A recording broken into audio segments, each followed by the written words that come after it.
Hello and welcome to the Spiraling Higher podcast, hosted by me, Sam, mindset and manifestation coach. And me, Gina, your biz and mindset coach. We're here to support you on your spiritual journey by bringing you intimate and raw conversations about healing, manifestation, consciousness, and spirituality. We hope this podcast makes you feel less alone as you become aware of your patterns and limiting beliefs to up-level your life, manifest like a boss, and together, spiral higher.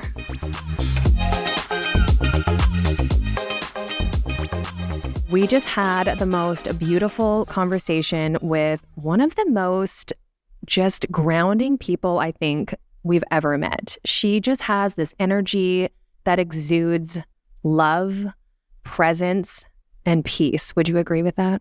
Oh, 100%. Our guest, you guys are in for such a treat. I should reveal Danielle LaPorte, although you've already probably clicked on the title, so you know, is someone that we have admired for so long. Gina, you had a one-on-one with her, I think 13 years ago. Yep, 13 years ago. She did a talk at, I don't even remember what the topic was, but I just knew I had to meet this woman. We did a group session and then I did a one-on-one with her, and to fast forward to 13 years now, and it was a trip. Yeah, it was so insane. And I told Danielle in person, and we talked about this on the episode a bit, but I remember just sitting in the bookstore of our hometown, our shared hometown, and just reading her book and feeling so confronted with so many of the things that she really just brought out in me by sharing her own story, right? She's sharing her own story, but of course we're all reflections and mirrors of each other. And so I was seeing myself through her story and essentially realizing that so much of my spiritual practices, so much of my spiritual journey was a fear-based one. And I think a lot of us get stuck in that wheel of self-improvement and then even using spirituality for self-improvement. And so in this episode, we actually talk about how spirituality is such a sneaky place for the ego to hide. And so if you are someone who listens to this podcast and you listen to a lot of different accounts on TikTok, Instagram, you're reading all the books, none of that is wrong. None of that is bad. All of that is part of your journey. But really, which part of you is seeking that knowledge, right? Which part of you is looking for one more thing to integrate, one more thing to feel better? And what would your spiritual practice and journey really look like if you were actually okay with who you were right now? And so, self-improvement is part of I just think it's just really ingrained in the culture now, right? It's like everything is about like being better and like being the best and like conquering yourself. And, Danielle actually talks about how, what if we didn't try to overcome and conquer things, right? And that's a totally counter conditioning to our culture right now. Everything is about like almost killing the ego, vanquishing the ego. And this was such a beautiful conversation that really just charts her journey and progress through that phase of her life. And that's a beautiful, important phase I think we all go through on the spiritual path of using it against ourselves and, finding that, oh my God, like you gotta laugh at it almost. It's like, oh, that was ego too, right? And then like actually bringing love to the practices and bringing love to the parts of yourself that you are even searching for the practices. Yeah, I think one of the other beautiful topics that came out was just allowing ourselves to be, right? Because we are, like you said, on this constant chase of just improving ourselves, learning the next thing, healing the next thing. And I think one of the biggest takeaways that I got from this conversation was, can we invite in just the beingness and not be in such a rush to fix anything? She talks a lot about this in her new book, How to Be Loving, of stopping trying to fix ourselves. Right. Like, how can we just be with ourselves? And that doesn't mean that we don't, I think that we hear that and we're like, so what? Just like give up everything, like become like a lesser version of myself. And it's like, no, it's to become more accepting of the version that you currently are, which is actually going to give birth to quote unquote improvement. But the improvement's not going to come from a place of lack anymore. It's just going to be like a natural sort of like outpouring of your own love and a care and attention. It's like literally like taking care of a flower. It's not like this flower better fucking grow. It's kind of like, I just care about this flower. Therefore, I'm going to, put it in the sun and give it some plant food and water it. It's like, and then it just naturally grows, but its growth is not actually indicative of its worth as a flower.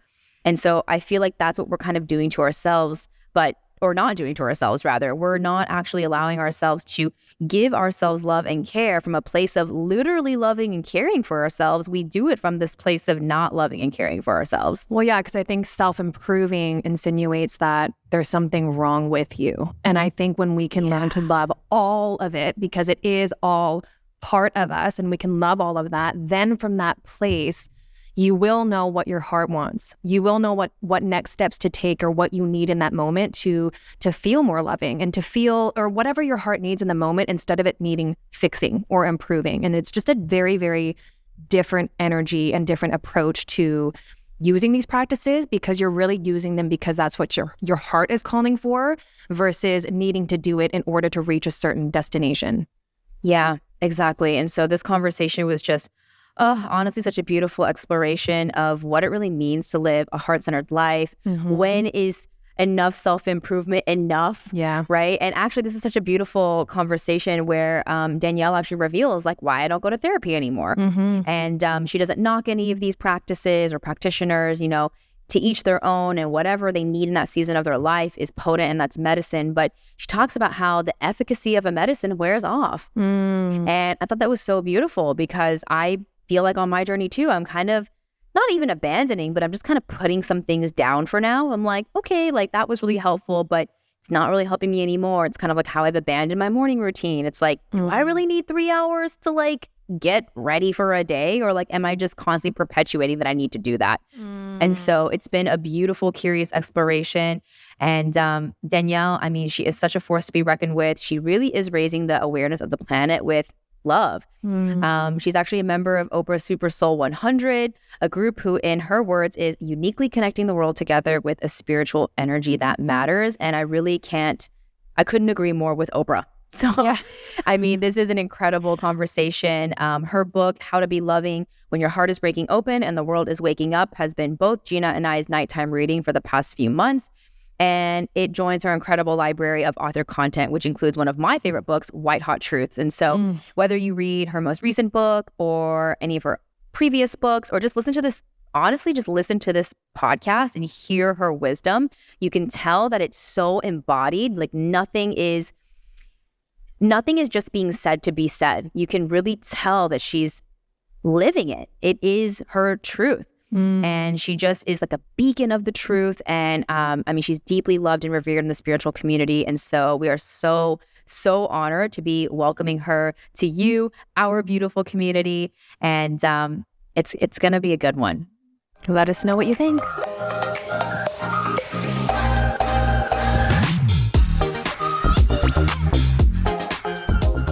Welcome, Danielle, to the Spiraling Higher podcast. This is such an incredible manifestation for the both of us. Truly. We have admired you from afar for so many years. I will never forget, I was sitting on the floor of a Chapters bookstore and reading White Hot Truth.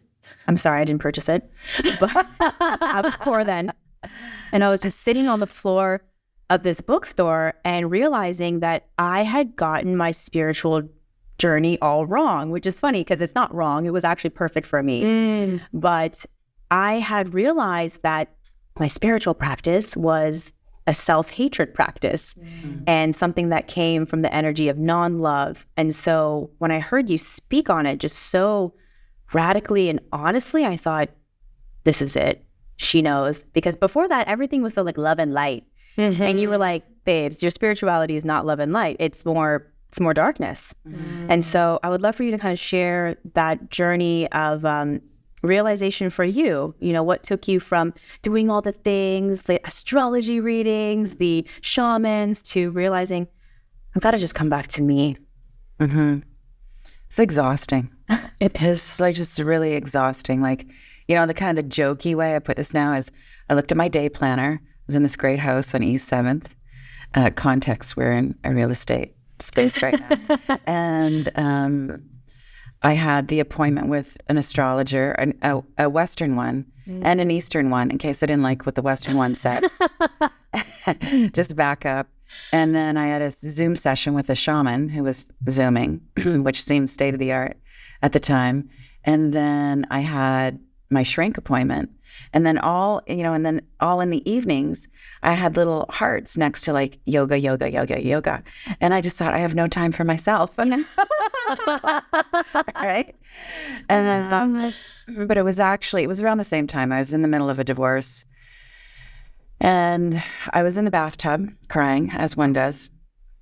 And my voice changed, my inner voice, which often sounds like this upper voice, like yes.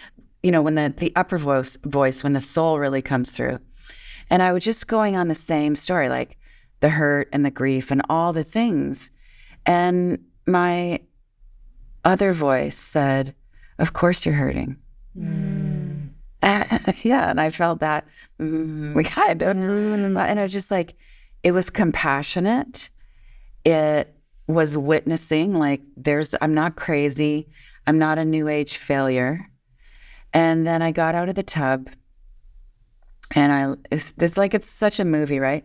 And I looked in the mirror, and I thought, is everything I'm doing to be well actually helping me to be well? That's it. And the answer was no. It's too much. Yeah. Do you feel like your definition of well changed? Because I think that's what's confusing sometimes, because even me over the past couple of weeks, I'm doing all the things, the breath work, I'm going for the nature walks, I'm doing the journaling, I'm doing all the things that I think are making me well. But in my last therapy session, I realized I'm not getting to the root of my nervous system actually calming down. I'm not actually getting to the depth of soothing the nervous system in my body, but I thought I was doing the things that were going to make me feel well. We should talk about why I don't do therapy anymore. I would love to hear. Yeah.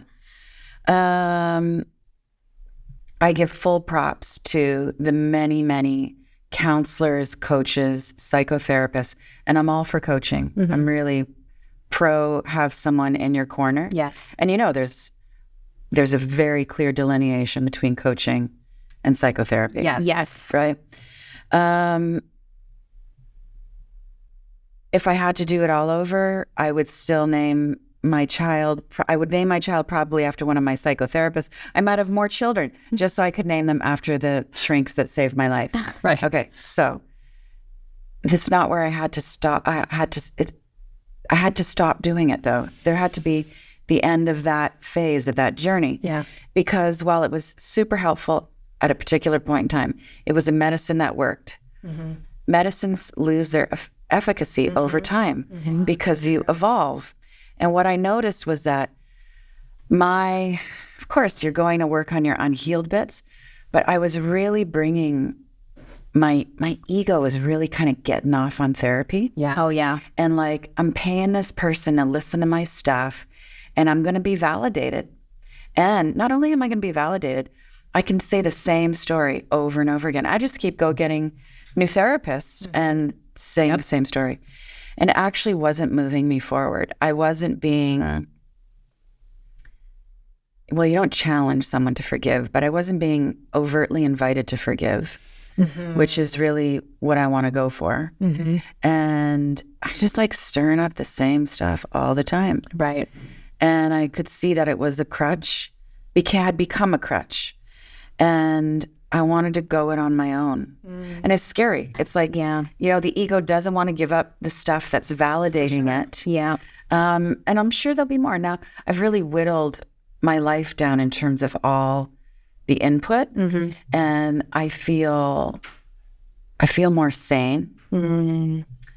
I do different things with my money. I have time for all the actual nervous system nourishment stuff. Yeah. So the walk in Stanley Park isn't a to-do. Right. It's a want to do. Yeah. Yeah, and that's so important, because when you were talking about your calendar and how you had like this session, then yoga, it's all of these are need to do's. It's like my ego needs to do that, because if I do that, then I'll feel better. Or if I do that, then I'll understand myself more. And it's like, why can't we just be with ourselves more? And I feel like that's what your recent book, How to Be Loving, is all about, because it's not actually about using any sort of practice or therapy modality or whatever to fix. And so it's really interesting what you're sharing, because actually I got into a huge fight with my partner recently because he said, I feel like you're wasting money on therapy. And my ego came out like a freaking dragon and was like having to defend like all the things that I've learned and like acquired and all these things. But he basically was saying, but the behavior hasn't changed. And he wasn't saying it in a mean way to like put me down or demean me. He was just like, maybe like you should just try something else, or like maybe just give it up for a bit. Yeah. And he actually said, I feel like you already know a lot of things and now you just need to practice them. And it just stunned me because by continuously showing up to these sessions and practitioners, I almost don't ever get the chance to do the application. I just keep kicking up like, oh, that's a thing I need to identify, or like that's a thing I just learned, or that's a thing I need to do. And so what I find is like I'm constantly on the self-improvement wheel, and it's a never-ending wheel.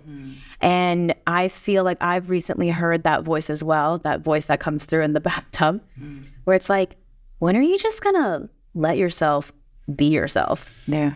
Instead of constantly trying to fix and change yourself. Like, what if there's nothing to fix? Yeah. And the most ironic thing about finding myself in the spiritual space was that I thought it would dissolve my ego, and it just completely helped me build a new one. Yeah. And it was like getting stronger and stronger with every single modality I added and every book I added to my arsenal. And like, I remember my partner saying like, you're not acting very spiritual. And I'd be like, do you know how many spiritual books I've read? I've given out all week. Yeah. And it's like, and I went to therapy and I did this, but it's like, where's the practice? You know, how can I actually be loving towards myself and practice that forgiveness? And so I don't know, I'm just really resonating with so much of your journey, how it's been like I've really kind of let a lot of it go. And so I guess, when did you kind of realize that that was what was necessary? That was the next step, because if we don't become aware of it, we just keep adding. Took a while. It's been a process. It's like decluttering, right? Like, oh, I really don't need those 10 books. Actually, I don't need 20 of those books. And, you know, I'd say like the most recent pronounced experience was I got this really esoteric book. And it was one of those experiences. So like I'm on a road trip in Hope. I'm at this little plaza, you know, I'm not interested in going to this bookstore. It's all these kind of pulp fiction paperback books. But my man needs to make a phone call. I'm like, all right, you know, I'll go into this bookstore. And it was one of these things like, you know, it jumps off the shelf. Yeah. I walk into the store. Dude says, everything here today is $10. I'm like, oh, cool. And I open this book. It says the price tag was $100. And I go, like, is this $10? No, that's actually $100. Because this guy is this like really rare, esoteric everything on all the book traders sites, or like rare finds. Okay, so I thought, this is the holy grail of esoterica. There's so many answers in here about how chakras work and energy and the astral and all the energy bodies. And there's actually a warning in the book. Like, if you're going to enter into this teaching modality, this is going to shake up your life. I mean, he says it in a much more metaphysical, old school way. And the practices really started to cause me a lot of anxiety. And because I felt like, I'm not meditating right. I shouldn't be having sex. I need to withdraw from society. I'm not, you know, I wore my shoes in the house. I'm dragging energy in. All the things. It was more things. And it was actually a real power move for me to just close the book and put it away. And without any kind of hostility, like, it wasn't like, I don't need you, or I'd look for ways to like bring the teacher down or like kill the messenger. It was just like, this isn't great for my nervous system. I love myself anyway. I'm not a spiritual weakling. I just need more space right now. Maybe I'll come back to this someday. And I've had similar experiences with different meditation practices. Like really early on in my 20s, I went down the Vipassana route. I was living in Seattle, and I was meeting with this Vipassana group every Tuesday. And the meditation teacher, after a couple of weeks, said to me, how's your mind doing? How's the practice? And I thought to myself, I'm going fucking crazy. But I said to her, my mind feels more empty, but my heart feels dry. And I had to just admit, like, this wasn't my practice. I have so much respect for people who go and watch their in-breath and their out-breath for 10 days and unplug from our lifestyles, you know? Yeah. It's not Danielle's path. Yeah. And I'm still weeding, and not weeding isn't the right word. I'm still weaning from some dependencies. Like, we have an energy healer on our team. She's on payroll. I've been working with her for 7 years. Even if she wasn't contributing in some way to the business, she would be my seva. This is just the karma, the relationship we have. And I'm in a kind of new practice. It's very subtle, where basically I try and figure it out myself before I go to her. And, you know, we're hiring right now. And I send her information on various people. She gives me a little hit, helps me make my decision. Very small, but more empowering thing. Before I ask her, I say, this is what I think of candidate 1, 2, and 3. And sometimes she just says, nailed it. And I go, I got it. Yeah. Didn't need that. Yeah. And other times I get a little extra insight. Yeah. Yeah. Well, it's interesting because the spiritual path has led me to believe for a really long time, like everyone knew something like I didn't. Right. And I was just constantly voraciously consuming knowledge. And so one of the things Gina and I talked about recently was there's a really huge difference though between knowledge and integration. Like I just kept like downloading like spiritual facts and like, the chakra system and all this stuff. And I've only recently come to that exact realization that I don't think this is helping. And so it's funny that you said the Vipassana. Thanks to your dude saying, you know, you might want Yeah. And it's funny because I was also becoming so egoically charged by the spiritual community too, where like, I actually just had someone recently say this and it really shook me up. And she was like, I don't want you to take this the wrong way, but it's like, it's kind of like you're like a Christian leader and you follow only Christian accounts and you only go to Christian community events and you only read Christian books. And it's like, it's not wrong. It's just, maybe you need a different perspective. And so for a long time, I was kind of like, whatever, like they don't get it. Like, unless like they were having a spiritually focused sort of mindset. And I thought thank you for calling me out on that and putting me on blast, because I have only been in an echo chamber of like other spiritual like comments and perspectives and practices. And like, maybe I do need to listen to my partner who's like not into astrology at all and like just go for a walk, or like he'll say all the time, like, I just take a nap. And it's like, I'm like, no, I need to do like a 5-part breathwork series and like, gotta burn it. Yeah, I gotta do these things. And what you said is so interesting. I think that anxiety piece I didn't recognize for a really long time, but it's become so evident. Like, for example, even acupuncture. I go to acupuncture and he says, oh, there's so much chi stagnant here. And I'm just like, how do I clear the chi? And then all of a sudden I'm creating more chi stagnation because I'm like freaking out about it. And so I thought, you know what? Like, I think I just need to relax and know that like I'm going to be okay somehow.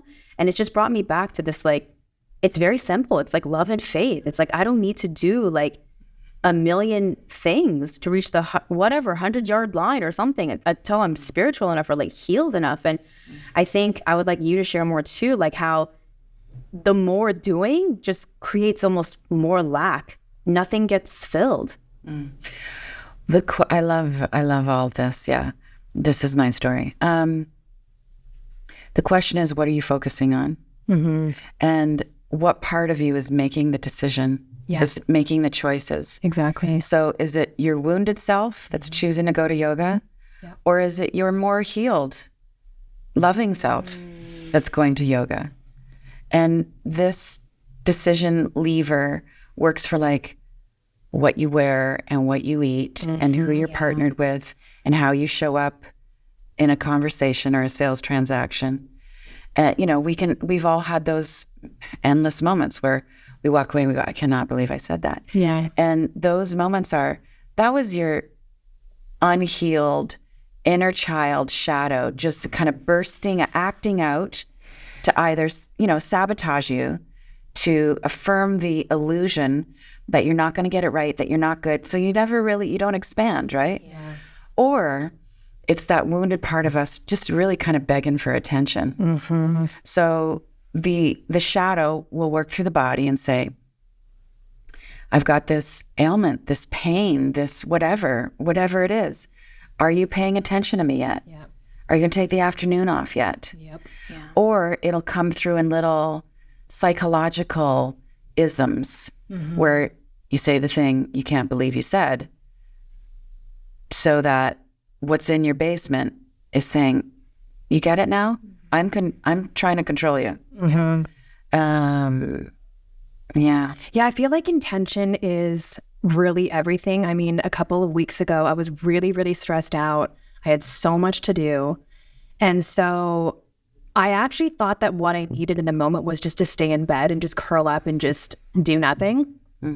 But then I was like, is that what I need? You know, or is that just my ego? And it takes time to, I think, to differentiate those voices, you know? And so I really got quiet. I asked my heart, like, what do you need? And it just said, go outside.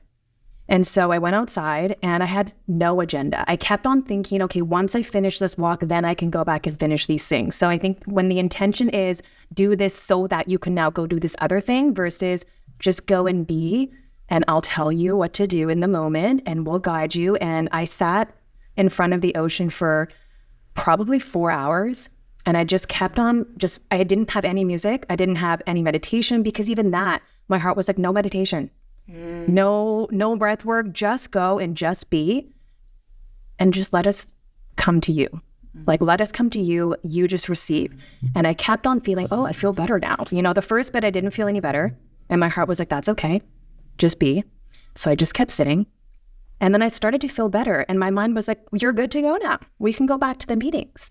So I started to get up, and then I was like, wait, ask my heart, are you ready to leave? And heart said, sit back down. We're not done yet. And it was just the first time that I was able to actually hear my heart. I thought what my mind was saying was my heart, because it was like very loving. You're good now. You're relaxed. You can go back. You've got this. It was kind of like that voice, but my heart was like, we're not ready. And I think listening to the heart is such a cliche thing to say, you know, follow your heart. So we would love for you to explain, how do you do that? And how do you know when it's your heart? That's so beautiful. Oh, I want to hold your head low. That's it. Yeah. Everything is it. Like, just the constant referencing. Is this my heart? Heart. I'm going to tune into my heart. Many opinions. What's my heart got to say? Am I really ready? What's my heart got to say? It's like, you know, that voice that said, let's go, you're good now. It's not exactly loving. It's encouraging. Yes. It's encouraging. Yes. A particular kind of behavior, right? And sometimes what you do need is to stay in bed. Yeah. But you asked, is this really what I need? Exactly. And this is a practice. Like, I think in the self-help space, we think, I'm going to master these 5 steps. I'm going to take this workshop, and I'm going to have this new way of behaving in every area of my life. And it isn't that. It's just this heart referencing all the time. It's back. It's back. It is really like a breath. It's back. It's back. And referencing the heart is counterculture, because we live in our head. I mean, you said something very interesting before, that you'd both gotten on the same page, that knowledge isn't application or integration. Yeah. There's a quote that we say that words don't teach, but experience does. Because so many people know the thing. Yeah. But then, you're not living that. There's something even deeper than that, which is, so words obviously don't teach. Experience, sure. Absolutely, it helps. But soul underneath that, heart knows underneath that.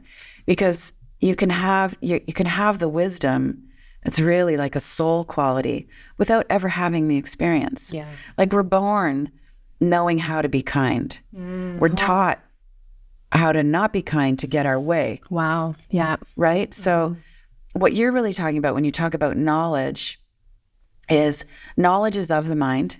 There are lots of, quote, simple people who are incredibly wise. And they get discounted. You listen to most spiritual teachers, which is why, like, I can remember thinking, and it, like, years ago, like, the Dalai Lama is so boring. I think that too. Right? This is so not edge. Oh, I used to think that about Eckhart. He talks so slow. Right. It's simple. Yeah. They're all saying the same things. Yeah. And, and you'd even mention, I forget your second word, but you were like, it's love and something. And I'm in a similar place right now where it's like, I have all my words for my manifestation, my meditation practice. And I'm just like, Danielle, it's just love and beauty. Yes. That's it this year. That's it every year. It's just love and beauty. Love is going to incorporate ease and service and seva. And, and beauty incorporates all those things too, and expansion. I was just like, it's love and beauty. Is this loving? Yes. Can I make it beautiful? I mean, I have a whole metaphysical definition of beauty, but yes. Okay, let's go. That's it. That's it. Mm-hmm. Yeah. That's it. I love that. I think I said, like love and fear, which I've really begun to identify like vibrationally as just like open or closed. Yeah. It's like contracted or open, safe, unsafe. And so I love that you said wounded self and healed self, because anything that we do, I teach this to my clients too, like anything we do from the wounded self, from the not enough wound, from that contraction, that fear, nothing actually obtained or achieved through that wounding feels like less wounding.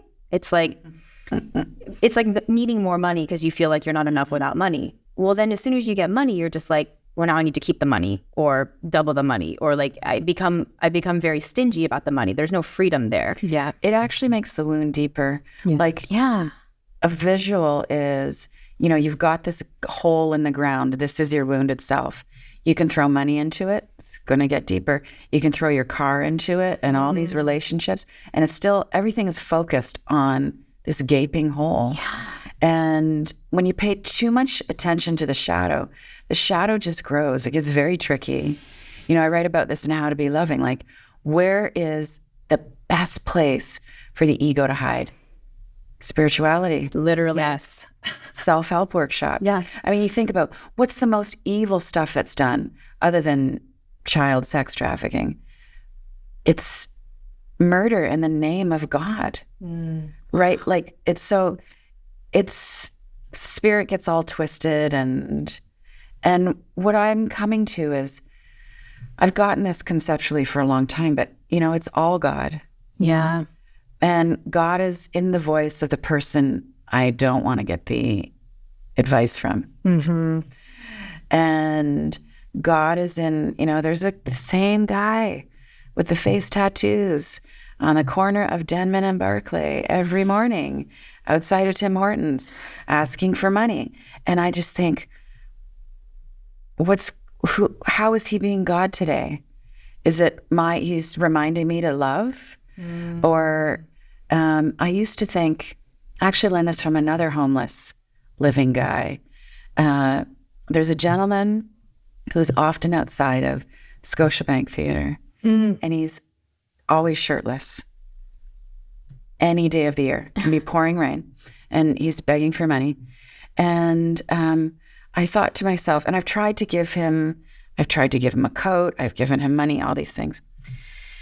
And I just thought, obviously, maybe mental illness. And I thought, how do I know his soul didn't very specifically choose this journey as like some kind of spiritual warriorship? Yeah. Like, because I've been to India seeing people who on behalf of the divine are doing what he's doing. Yeah. And they're not called crazy. They're called monks or ascetics or, That's so true. And I just thought, maybe he is burning eons of karma. Maybe he's generating so much soul expansion, but being able to, he's Wim Hof in his way through life, sitting in the rain and the snow, shirtless. Like, I just don't know. And that really helped me reframe my judgment around people suffering, of just like, you're less than, you haven't gotten it yet because you're still in this suffering loop. I do not know that. And then there's just, Danielle, just I thought I nailed it because I was being so compassionate, but there was a whole level there I hadn't seen yet. Yeah. And this is all about like, everything is spiritual. Yes. Yeah. Yes. This is actually so funny. It really is in alignment with a story that I experienced recently, or an experience I had. It was towards the end of summer. I want to say like 2 years ago. And I was really tired from working, and I just thought, like, I'm just going to go to Kitts Beach and just like walk around and like sit on a log and just be with myself. And I saw this homeless guy, and I've seen him there before. He like showers there's like a public shower that's just outside. He showers there. He like sits there and he has this dog. And I was kind of going through that same sort of rotation of thoughts where I was kind of like, wow, like this guy just kind of like lives outside, like doesn't have a lot. And then I thought, wait a second, does he think I'm crazy? Because I'm so attached to like all of these things that I think that I need in order to feel like I'm like living well and whatever. Like I thought about him and I was like, that is pure detachment. Yeah. Like this person with such few belongings and, you know, a little bit of love between him and his dog and just being in the elements. And I thought, you know, I spend hours and hours and hours slaving away, working so that I can basically do what he does all freaking day. Yeah. Yeah. And it just made me look at myself and I was like, I'm not better than this person because I like have a home or whatever. I was like, we're both on spiritual journeys. But I thought, wow, like that was the first time I really thought like, I think maybe he has something figured out that I don't. Maybe he just decided to like exit this like matrix of conditioning and was like, F that. I'm not gonna work for someone. I'm not gonna feel like I need to be better or fix myself. He's like, I'm just gonna literally enjoy myself. And I saw him and he's just like sitting there with his dog, like watching the sunset. And I thought, wow, we're both getting to experience this like free gift from God. Yet like I'm over here, like you got to get back to work. Yeah. Mm-hmm. And it was a humbling moment where I thought like, wow, like how can I create more of maybe that in my life? Because, you know, this beautiful gift of like sunrise, sunset, it's like, I don't have to pay for that. Mm-hmm. I can just walk outside. It's like, it's for all humans to enjoy. It's us. And so, I don't know, I love that share because I think everything is spiritual and there's no hierarchy. Mm-hmm. Mm-hmm. And the stuff is spiritual too. Like I've been tortured by both sides. Yeah. So I used to really want the purse. Yeah. That was her. That was me. Yeah. Yeah. And you know how it goes, right? It's whatever it is. It's the purse, it's the car, it's the thing. And I say, well, I'm not a car person, but I'm going to get the purse. I got the car. And then I went to get the purse. And you envision yourself with the thing. Yeah. And how when you walk into the room with the thing, everybody going to know. Everybody knows you got the thing. Yeah. You got it together because you had to work to get that thing. Mm-hmm.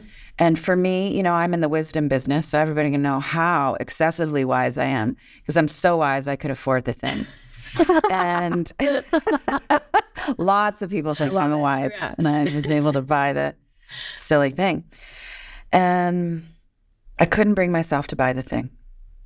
So not that I'm enlightened, but I just like, this doesn't work anymore. And the flip side of that is also I've been tortured by thinking I should live a more austere life. Mm-hmm. And I live pretty simply now, and there's lots of things I let go of and all these things. But, you know, I still want to make more money than ever. Mm-hmm. Want to have more impact than ever, make more money than ever, to do different things that I've wanted to do in the past. Mm-hmm.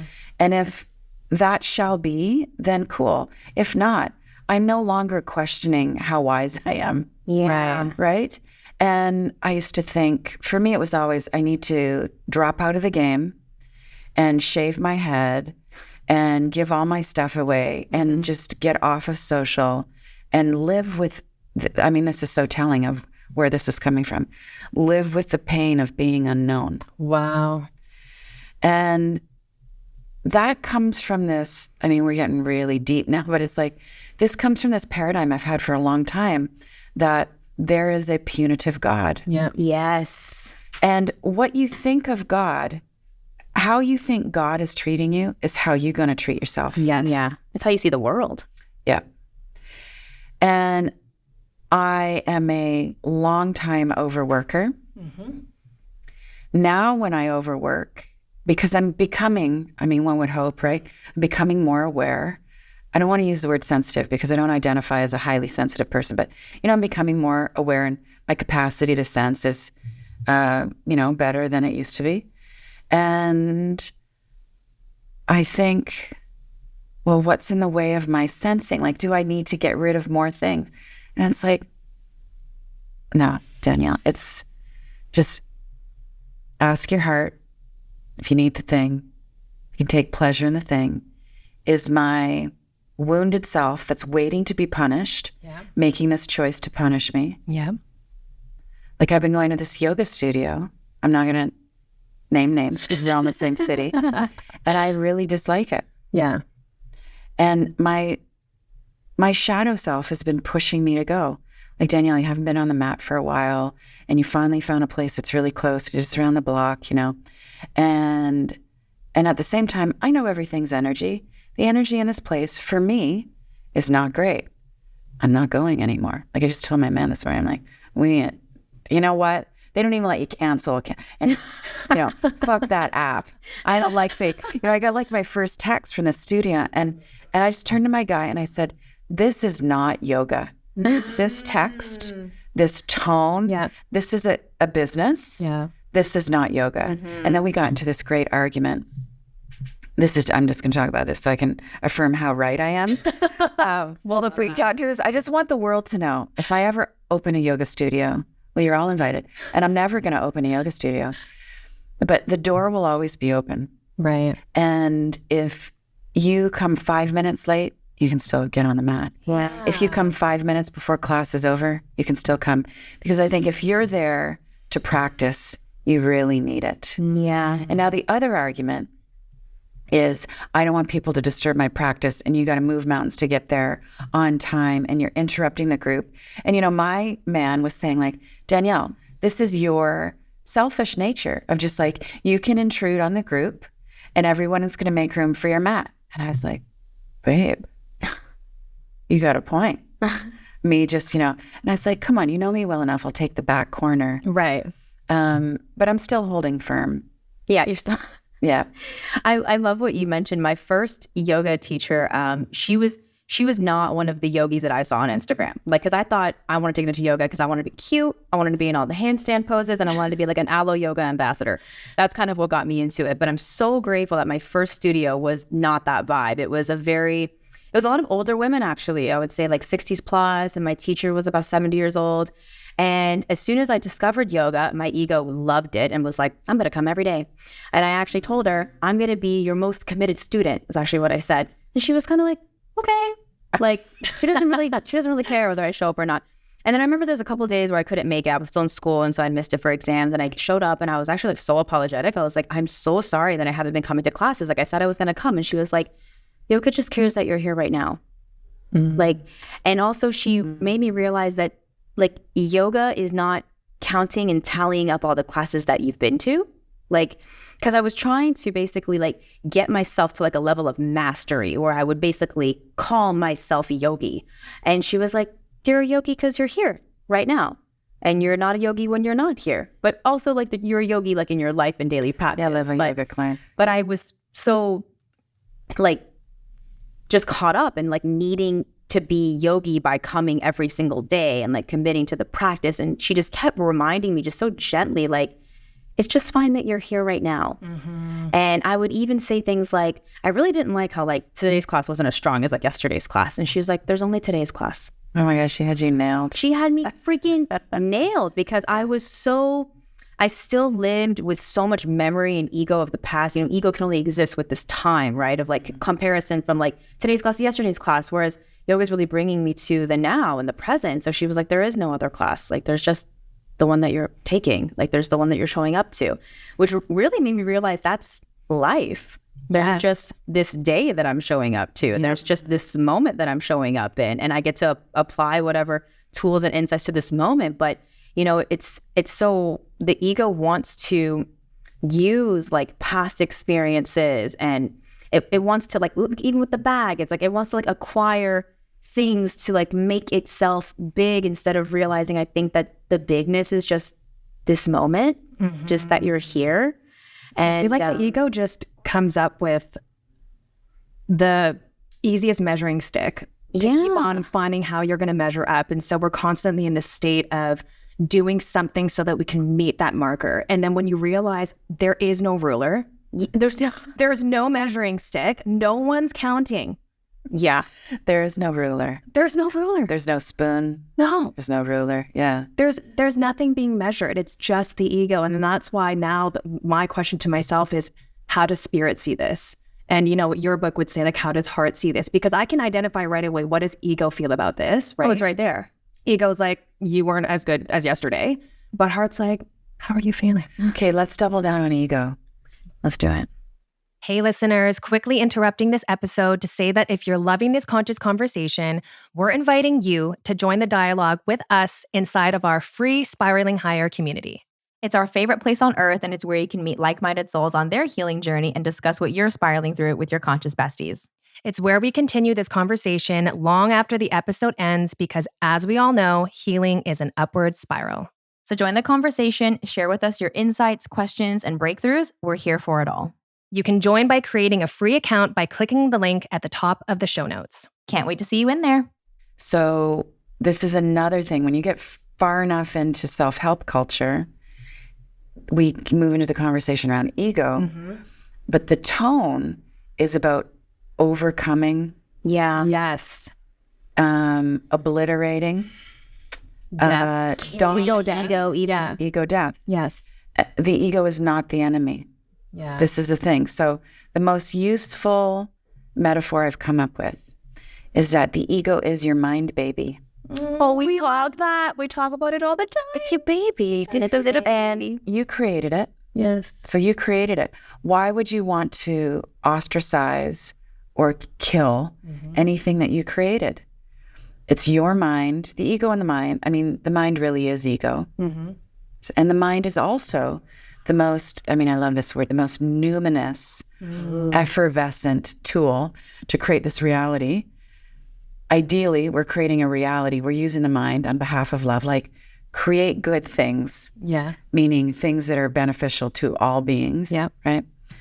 So I used to think my shadow self was this dark seductress. She was so manipulative, and I needed to teach her a thing or two. Yeah, we needed to vanquish her. Yep. And isn't that, it's like, I kind of want to cry. Just think of it as like this significant half of me, if not more than half of me, part of me, that I just wanted to ream on, And now what I say is, I catch myself being unhealed. I catch myself being human. And I just say, I kind of shrug now.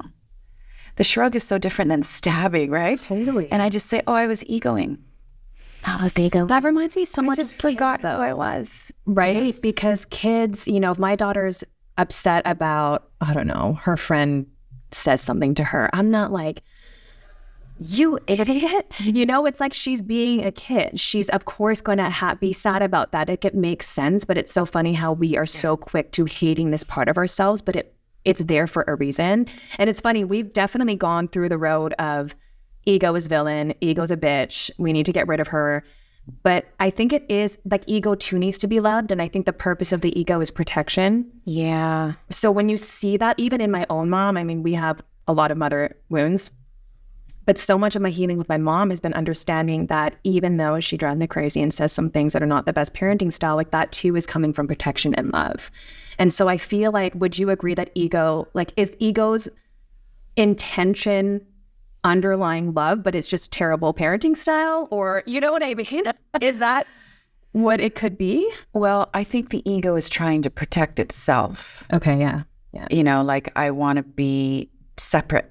I want to be a thing, but it doesn't have this higher agenda to protect you. Yeah.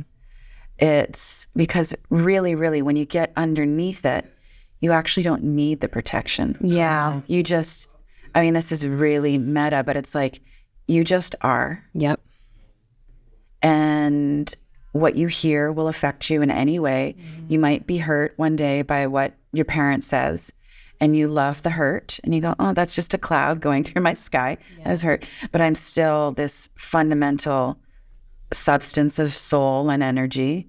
So I think when we move into the ego protects me, we're focusing on that hole that we dug. Like, I need protection. Yeah. And I relate to that as well. Like, I've been to all these markers. It's so great to be like the three of us, right? And not that I have it nailed but I relate. It's that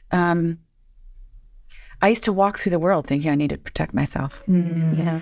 And so always saging or one more protection prayer or, I mean, The crystal. I had a beautiful home that I never let anybody into. Like, it's such a metaphor for life. It's like, I just don't want anybody else's energy on my hardwoods and in my space. And if somebody would come over, I would sage immediately after, like, ooh. And, you know, but here I am, this loving person, welcome it. And like all this stuff.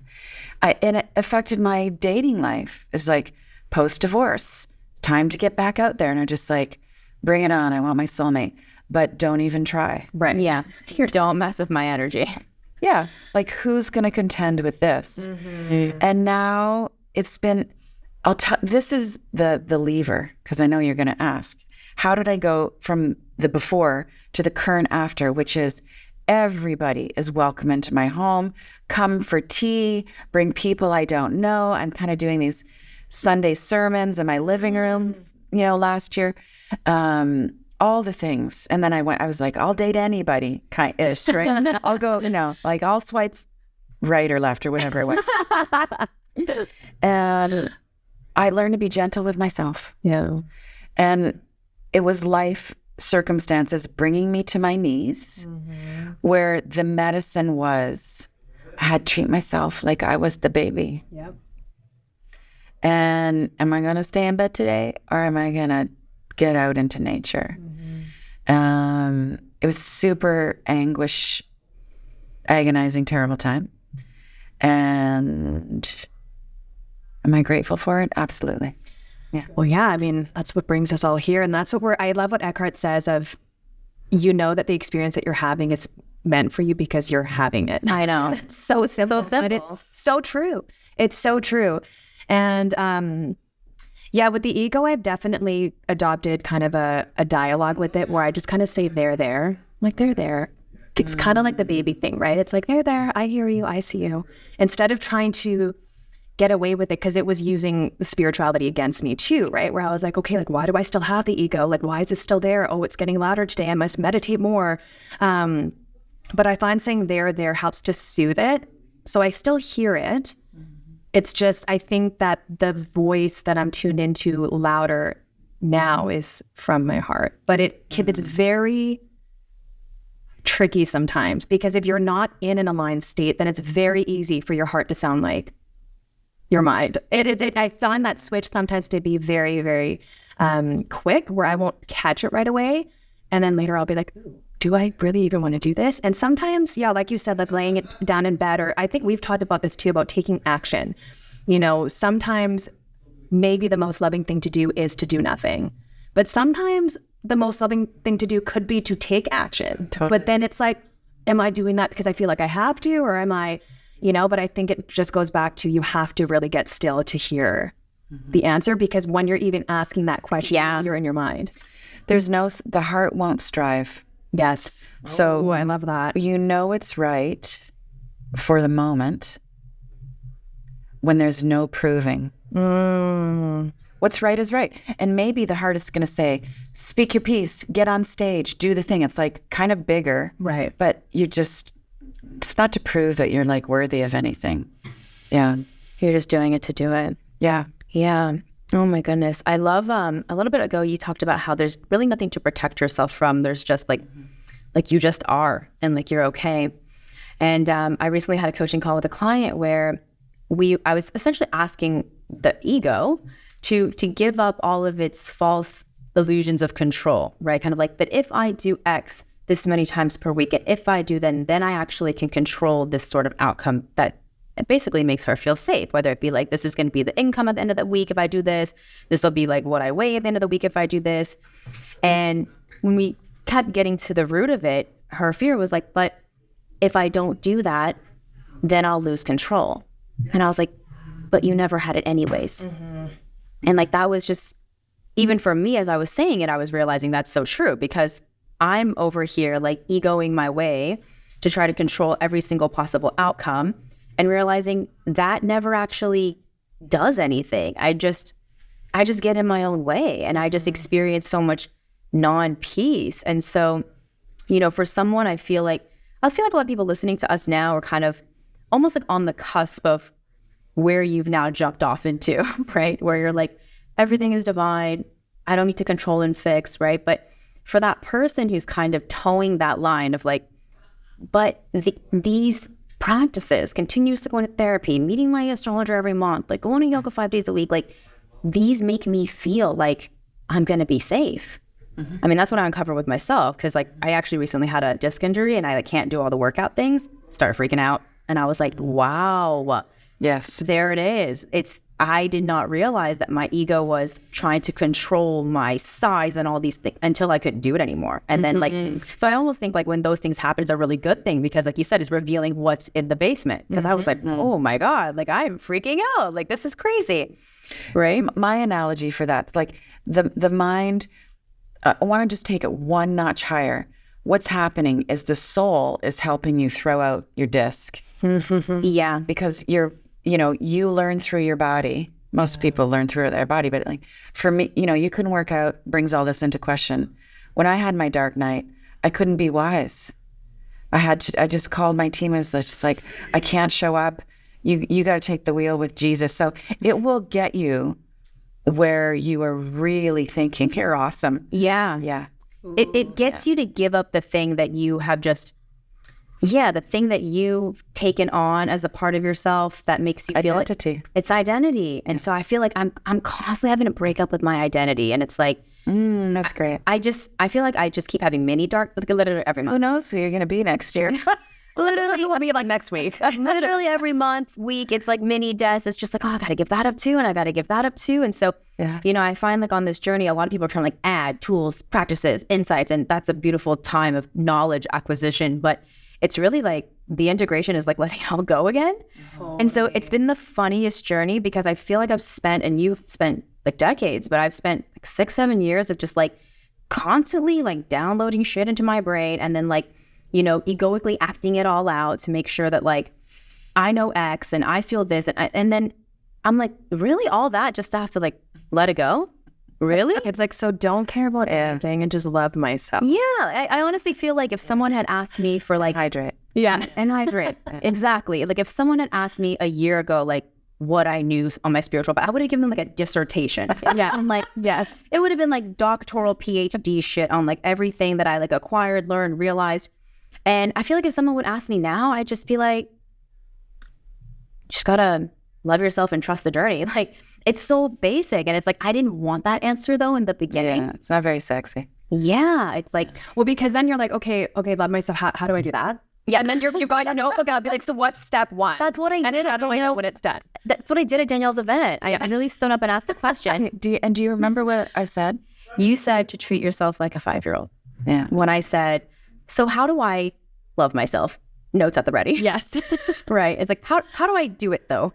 Looking amazing also. But, yeah. Yeah. How do I do it? And it's just by embodying it, I suppose. I think there's nothing, we can't perform love, I think is what I'm realizing. It's that you have to just be love. Yeah. Gentle. And it's hard because everything is so counter to that. It's like, it's the simple things. Like, I really want to push away from my desk by 6 o'clock every day. And I'm in a pattern now where I don't start until 10. But we had to to make that, we had to put it on the calendar. Has to be called, first 3 hours of the day, Danielle wellness time. Like, no one, everybody, you don't expect anything from me until 10 a.m. It's just like, I didn't even need to do that. I could just show up at 10. I didn't need to announce it, and the mind comes in right at 6 o'clock. One more thing, 5 more emails, or get to the yoga class that I don't relate to, or all the things. And just in these last few weeks, I'd say you're really getting me at a good time for gentleness, because I've been very sick over the winter. And for those listening, Sam came to hear me speak. And this is such a great example of like, it's my book launch in the city that I live in. It's a big deal, not because there's 4,000 people, but this is my hometown. Yeah. I found that it was a big deal for you. Yeah, just like it was friends. And I was so fried by the night. I had like one vocal cord left. And to get there, literally, I brushed my hair and put on a kimono and went. And you looked fabulous. Love that. But normally there'd be a whole situation happening. And all of that is the culmination of not listening to my inner child. It starts with, we've got to have a New York Times bestseller. I know, I mean, I've done this enough times. I know how to play that game. Now I've got to be the bitch of the algorithm. Yeah. Right? Yeah. So we're going to play the algorithm game. And that is like a recipe for that is such a wheel of suffering. Yeah. And so there wasn't a lot of gentleness. And it was just this extreme lesson, as the lessons come finally, extreme, of just like, you've got to change how you work. Yeah. My voice is my most important thing for both my heart and my ego. And if that's in jeopardy, I'm not paying attention. Yeah. And this happens, your relationship with your children, your relationship with your partner. When that's jeopardized, you are not listening. Yeah. Well, I know right away when I used to just be in a constant state of hyperarousal, adrenaline, that was my baseline. And so I was just always snappy. So I was like, that's just my personality. Like, I'm just annoyed. And that was annoying that you said that. And that's not me. That's just how I am. And it's not my fault. Well, I know why, right? I blamed it on the trauma, on like the thing that happened as a child. And I just accepted that as who I was. Identity. Right? That was my identity. And it just kept perpetuating that story. And I kept stepping into that role. And then as we do this work and we start to realize that actually isn't my true nature. Yeah. Right. And then I started to experience life here. And I'm like, oh, like, do other people live like this? Like, is this how it's supposed to feel? And so now my barometer, like my signal or the sensors for stress are so much more sensitive. So even if I smell a little bit of stress or overwhelm, it's like my body's alarm just kind of goes off. And it's just allowing me, I think, again, to listen more to the body, where we've been just so conditioned to listen to the mind and the external things. And I think one of the hardest things about this journey is honestly being in the world with people who don't live like that. Because like you said, for you to take 3 hours in the morning, you got to let everybody know, or we think we got to let everybody know. And it's not normal. To say, well, I just need 3 hours this morning to, like, we're trying to normalize it now. But I've noticed that even this morning I was dealing with somebody on the phone that was very masculine energy, very intense, very aggressive. So it's hard sometimes to stay in that central channel and stay in that loving nature when you're constantly people are poking the bear. Yeah. And I think like the what you need question too, like the answer to it constantly changes, because I used to think that I needed a 3.5 hour morning routine. And I was attached as hell to this routine. Like if anything was amiss, like, and I remember I would have the phone on like do not disturb, and it's like I'm doing the yoga first, and then the breath work, and then the nature walk, then I gotta do a little bit of the journaling, then I gotta pull a tarot card. And it's like, finally, in the past year, I was like, is that necessary? And I started asking myself, like, do I actually feel good after this? Like, do I actually feel more clear? And like, how would I feel if maybe I just like slept an extra 2 hours and only had like 1 hour and like didn't do any of that and maybe just got ready? And so I started like experimenting with that, because I think truly like life is an experiment. Like, try it for yourself. Don't take my word for it. But I was like, I should just try like not doing that. And initially there was some resistance to it, because it was like just judgments. It was just in my mind, like, oh, you're not doing, you're not breathing today. Like, you're not keeping up with your practice, things like that. And I was like, okay. But then I realized towards like end of the week or so, I was like, I don't think I needed all that. Like, all of that was honestly just ego. And so I think like none of these practices, obviously we're not saying that they're wrong. Like, I still use a lot of them and you've used a lot of them, but it's like, it's about knowing which one, who's doing it. It's about the intention. Who is doing it? What's driving it? Like, why are you doing it? Because even like you were saying, if somebody invites me to speak at I don't know, event, right away, my brain's like, no, like we're too scared. But then sometimes my ego says yes so that it can feel better. But then it's like, is that my heart? Am I stretching out of my comfort zone? Is it? So sometimes the answer is yes, go up on that stage and go to the edge and stretch yourself. But sometimes it's no, because it's just not aligned for me. And not having to justify or explain it to anyone else, that's another big thing. I stopped talking to so many people about things because it kind of, I kept checking, well, what do you think? I think I asked you, so like, what are my gifts? Like, what am I good at? Like, what's my calling? What do you think? I remember I asked you. And I didn't answer. I was like, I'm not going to answer that question. I said, yes, that's for you. I was like, well, that's your work. If you were me, like, what would you say the gifts are? Which I think is so funny. And on the 3-hour morning routine thing, I actually used to be very triggered by your routine. By your 3 hours? Because I have a kid. And I was like, oh my God, it's going to be like another 5 years before I can do that.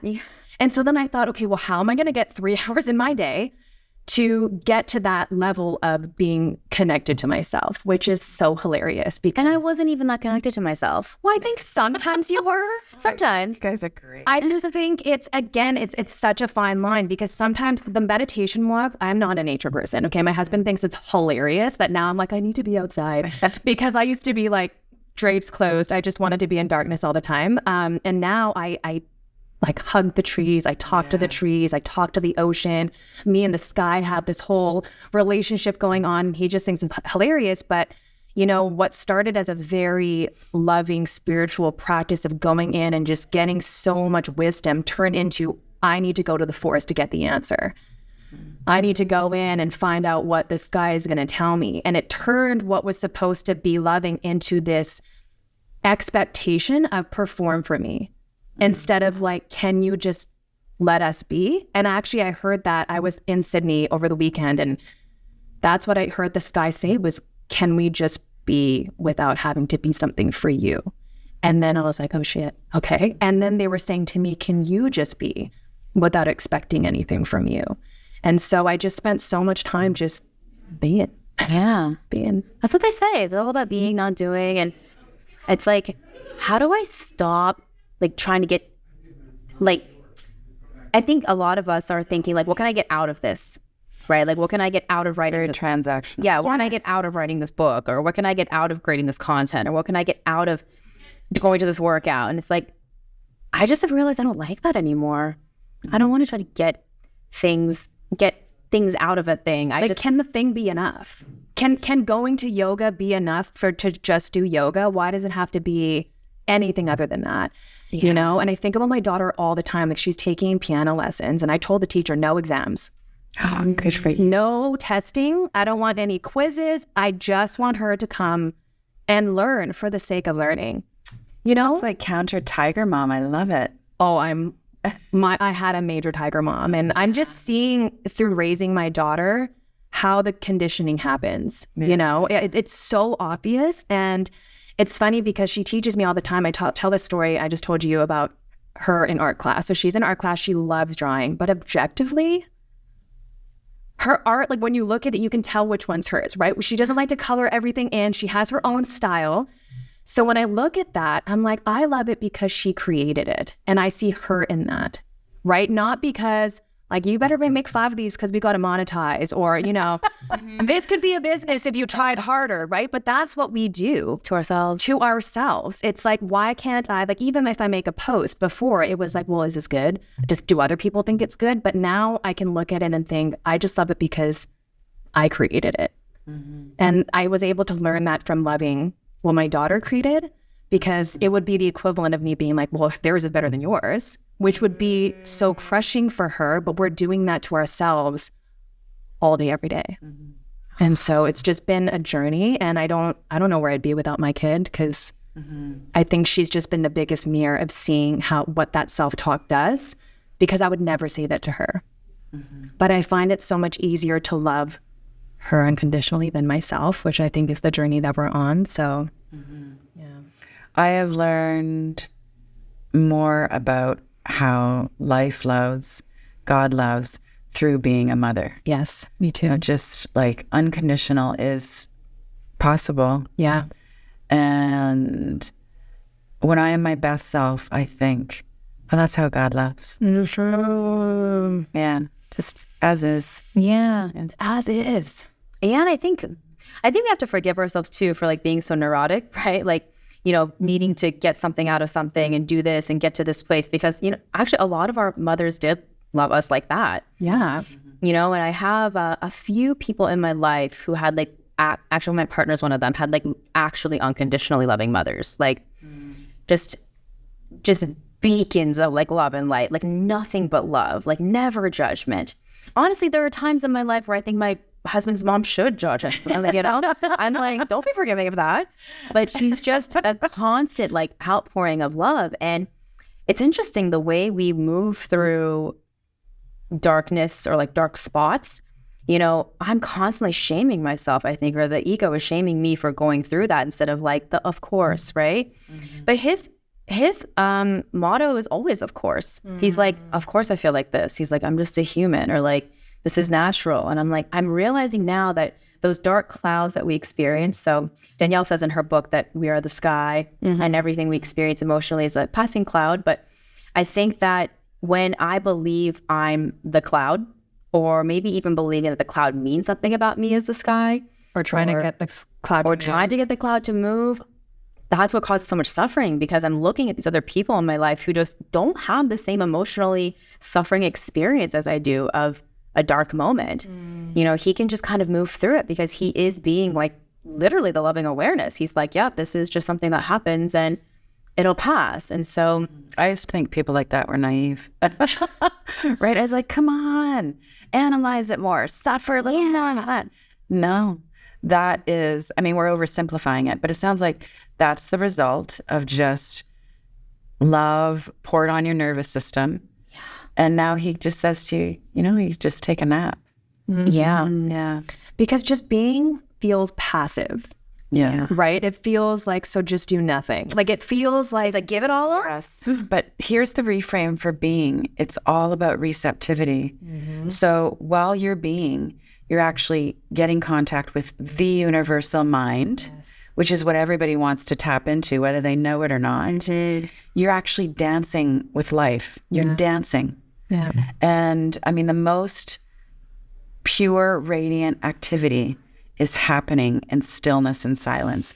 And then you are that, you're in that, and then you take it out in your interactions to the world. Yeah. There's nothing, and also like this idea of going with the flow.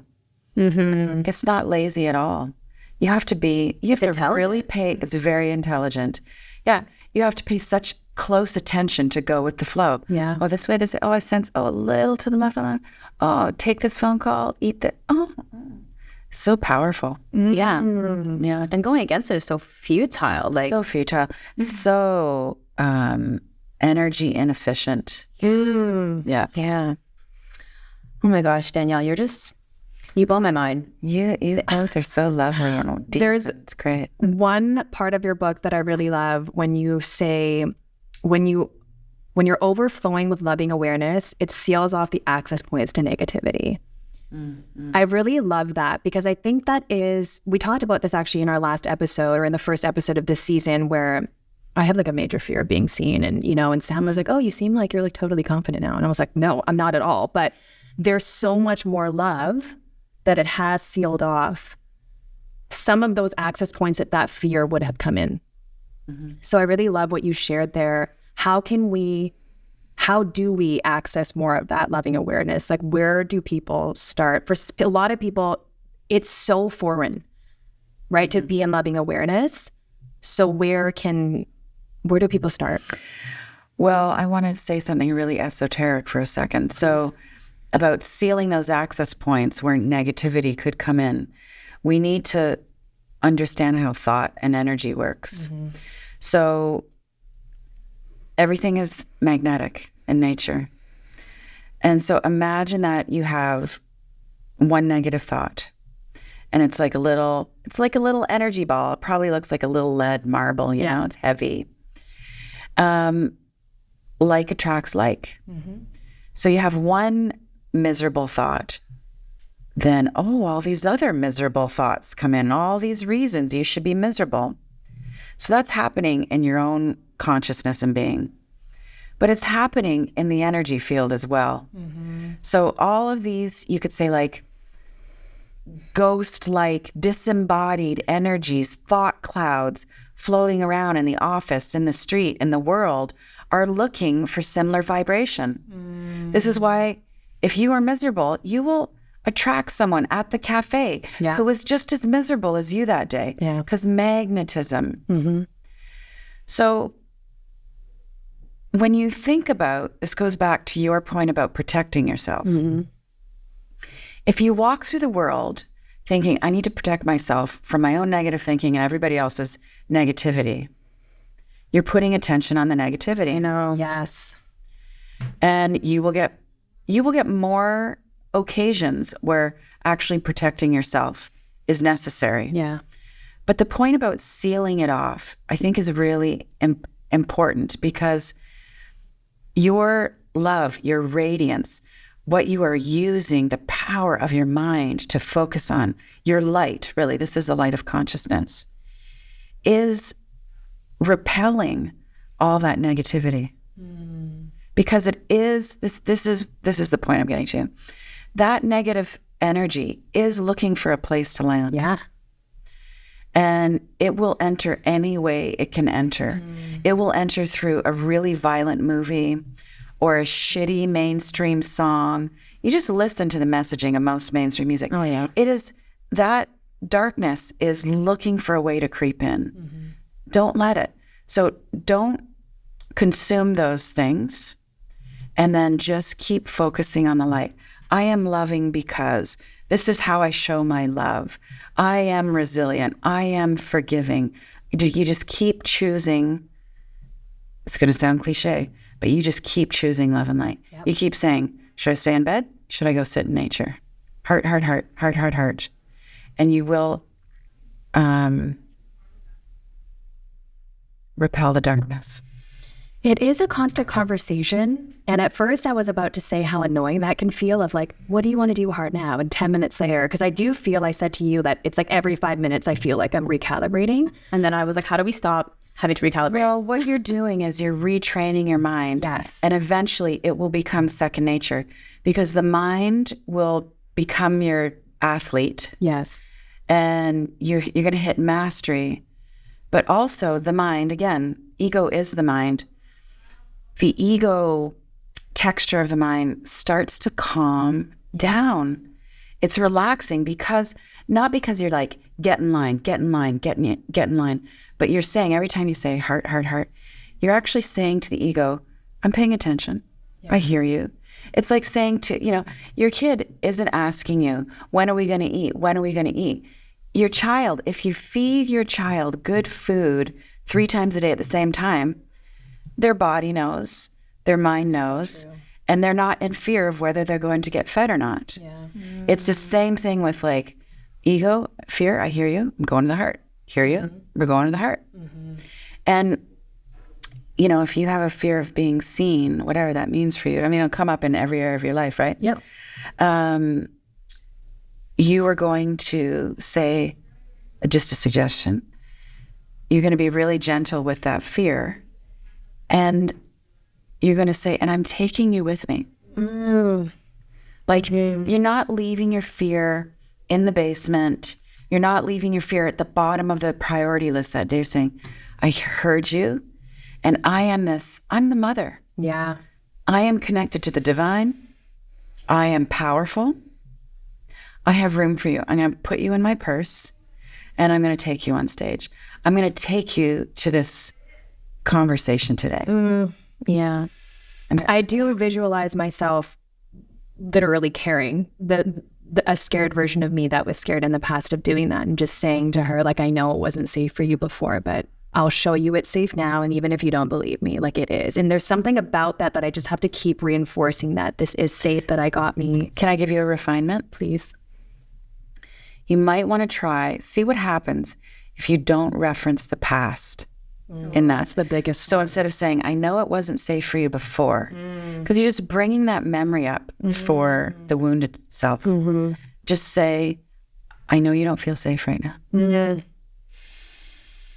And you carry on from there. You got to leave the past in the past. Which actually brings me to my next question, because there was a section in your book that really just, I think I'd heard it before, but the way that you had written it and my readiness for it at that time, I was just like, that is so potent. But you talked about how all emotions are old. Yeah. And how They're past. Yes, there actually is no emotion that's almost like about what's presently happening right now, which that makes sense because we talked about how triggers, it's like, I'm not responding to like that stupid little thing that we're trying to like figure out now and sort out. It's like, that's not the thing. It's always something else. And so I would love for you to just sort of explain to us and our listeners how emotions are not necessarily related to the present moment, how they are from our past, and how we can like love, integrate, release, or bring them with us to work, as you say. Because I hear so many clients say like, I need to get over this so that I can start to blah, blah, blah. Right. And I've been actually offering them the counter, like, what if you never get over it? Mm-hmm. Like, what if you literally never get over it? Because I had a client say like, I need to get over like my stupid fear of like talking on camera. And I'm like, what if you don't? And you just bring it with you. And so kind of curious to know what you'd say about that and like the emotions being old or from the past. Mm-hmm. Yeah, it's like saying, well, what if your kid lives with you a lot longer than you expected? You're still going to accommodate them. You're still going to take your fear with you. First, we need to talk about emotions then. Yes. So my big revelation over the last few years has been me being in a good mood has nothing to do with me being purposeful and having a meaningful life. Yeah.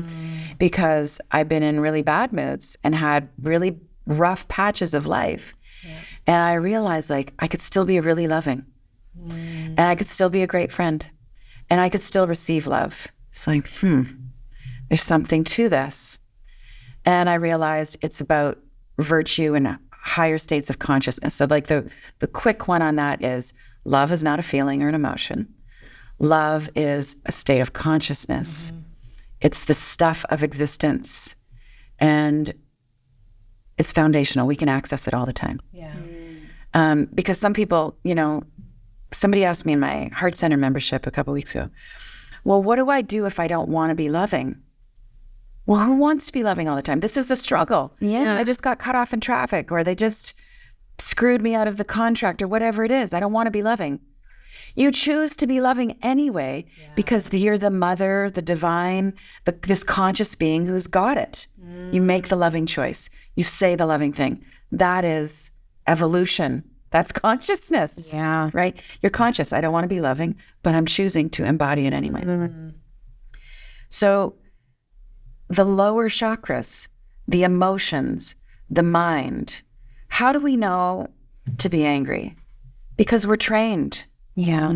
How do we know that this thing happened and therefore I should have a sad response? Right. Because we're indoctrinated into it. Eons, lifetimes, culture, religion, school. They did this at school. Well, you should be pissed. Right. They did this at work. Well, you better take them to court. Mm-hmm. And if you're not conscious, you will buy all that. You think, I should take them to court. No. No, just stop and think about this. It's just an emotion. What do you really want to do? Right? So we're never not going to be emotional. Feelings are a beautiful thing. Feelings are our mind babies too. Be human.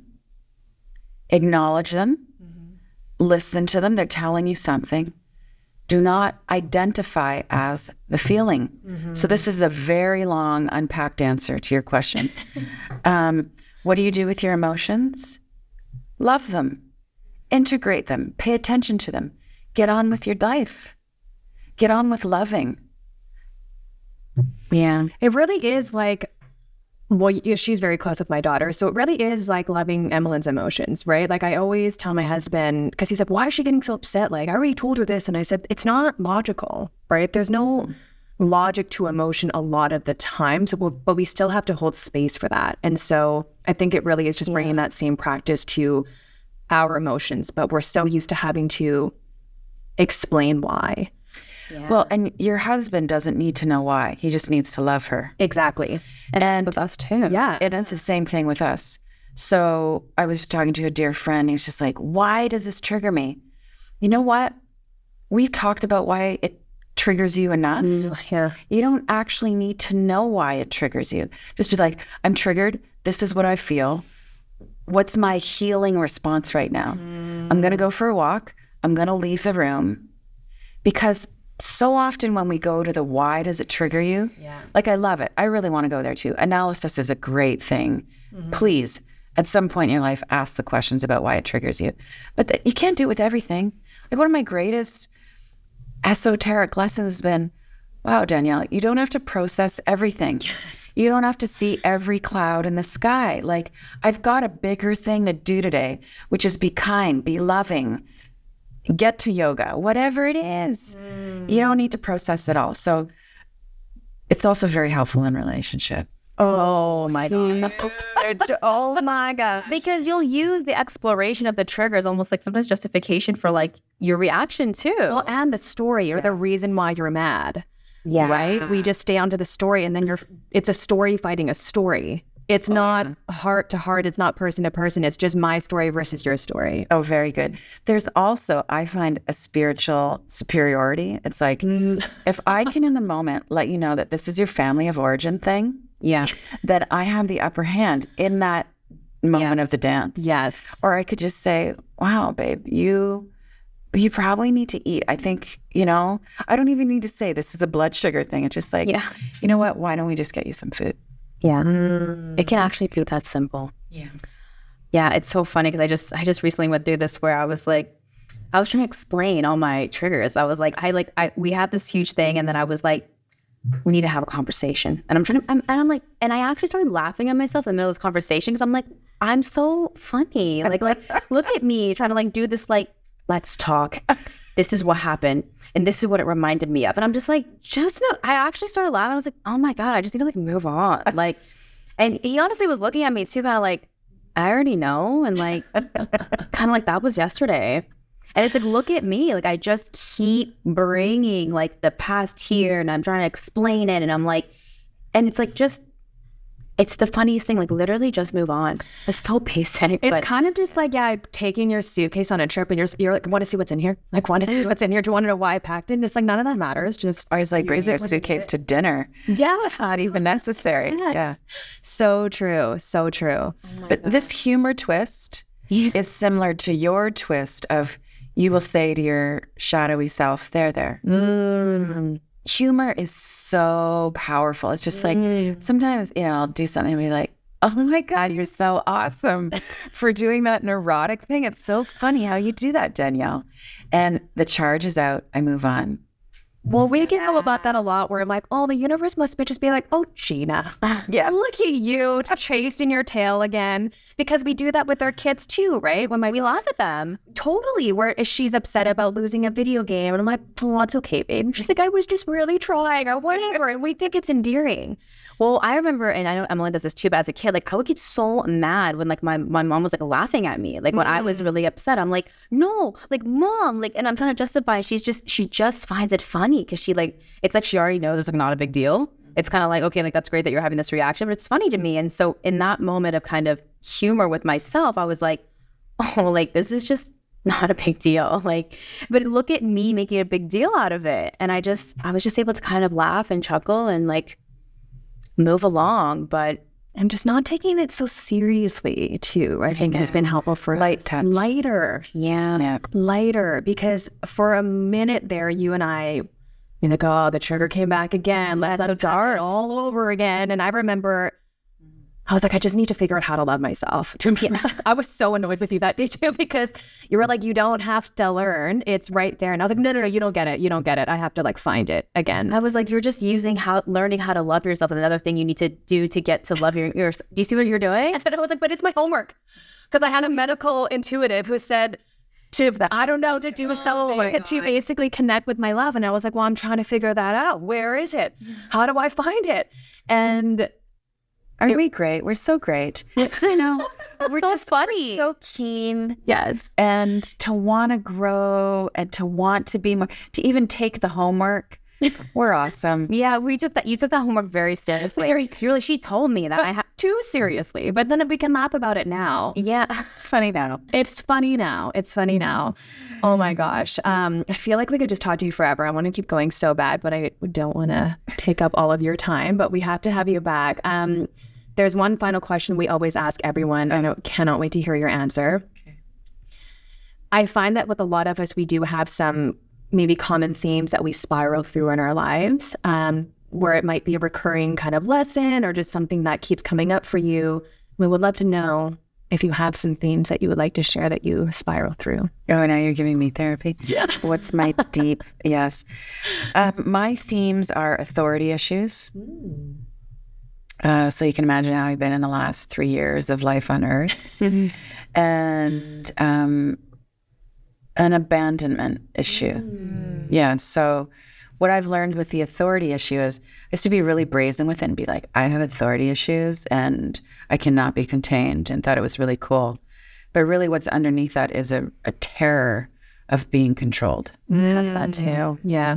And so I have, I'm working on my behavior when I go through airport security. You mentioned this actually in October. Yeah. That's when it's most pronounced for me. Because it's like letting me into the country, not letting me in. Do we even need, and then I'll just get really esoteric. Do we even need the borders? Yeah. And then I'll just be like, over a hair care product that's 2 ounces. Like, it's just all so inane. It makes me furious. But I'm just being more chill and if I look at my fear, I can be more civilized. And the abandonment issue is really, the pith of it, the seed of it is a fear of annihilation. Like, what's the worst thing that could happen to you? You could not exist. It's even beyond death. Like, what if my soul just got wiped out and I was just like never here?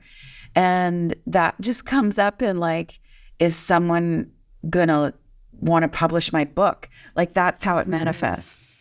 It shows up with this dance with fame and Instagram, all those things. Yeah, just the recognition. And I love hearing all of that, because I think one of the myths that a lot of us fall into is thinking that there is an end game to this, that one day we're going to get there and we don't have to deal with this anymore. So it's always helpful for us to hear from people like you that, oh, okay, this is normal and this is okay. And I'm not less than because I'm not at this level or anything like that. So I find it always really healing to hear that. And one of the things that I love in your book that we've definitely been trying to embody a lot over the past couple of years is just seeing the beauty in everything and seeing the love in everything. Because even like you were saying about the homeless man, it's, can we see that through God's eyes? Can we see that through loving eyes? And it's easier to look outside at that, right? I can see the love in you. I can see the beauty in you. It's the work is obviously seeing that within ourselves, and also in the ego and in the pain and in the things that we might experience. And so thank you for your book, for teaching us how your work, everything. Oh, I just love even how you changed it to embodying love instead of being what you want to feel. I think that was a really big brain explosion for us. Yeah. I think Desire Map was originally based on like, how do I want to feel, right? But it's like, can you still act loving when you don't feel loving? Yes. It's actually been my greatest practice, because in my partnership, sometimes I'm just like literally like yelling behind the door. Like I close the door and I'm like, totally, right? But it's like, okay, that's how I feel. But like, does this person and experience still deserve love? And frankly, like, don't I deserve to feel and embody that too? Like, what am I just gonna like go about this day like feeling just ridden with like just rotten feelings? It's like we all deserve that. And so I just thank you so much for being on Earth, for telling us about it through your books and your podcasts and everything. But let our listeners know where they can kind of find you and keep up with you. And we definitely want to make sure they get a copy of How to Be Loving. DanielleLaPorte.com. And I really love people to come to the site, because if I can interact with you directly, it's like pure. And I have a kind of struggle love relationship with Instagram. I'm on Instagram. Most of my world is there, but I want to have a more direct relationship. Yeah. feels like kind of like coming to your house for the website. Yes. Yeah. Which you're allowing people into now. Yeah. You're invited. And like, we'll be there at the window. Yeah. Thank you so much for coming. And we're going to cherish this one forever. It's mutual. Yeah. Thank you. Thank you. Thank you so much for listening to this honest conversation. We hope it brought you peace, clarity, and a little bit further along your spiritual journey. If you loved this episode, it would mean the world to us if you left us a 5-star rating and a review so we can bring you more conscious conversations, spiritual topics, and guests. And we lovingly invite you to join our free Spiraling Higher community by clicking the link in the show notes to continue this healing dialogue and share with us how this episode impacted you. Come on in, introduce yourself, and meet your conscious besties in a safe space for healing conversations between us and other like-minded people on their healing journey. Here's to Spiraling Higher.